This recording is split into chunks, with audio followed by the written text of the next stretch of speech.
شما دوتا جوجه ها نترسیدین الان سوار ماشین من شدین؟ نه واسه چی باید بترسیم آخه؟ شما که ترس نداری. اتفاق دیگه اگه من یهو میبردمتون انگولتون میکردم میکشمتون جنازه‌هاتون آتیش میزدم چی؟ دستمال خونی هم که تو ماشین هست. همه اینا اتفاقه. من گفتم اگه یکی بود این کارا رو باهاتون میکرد.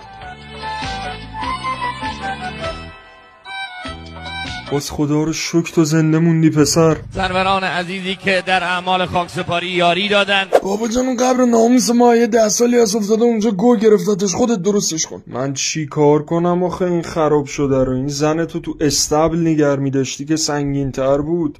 آره ولش کن، زر زدم. من برای اون دوتا بچه ها که کشتی آوردمت اینجا، وگرنه اینکه 10 سال اینجا افتاده 10 سال دیگه هم روش. چی؟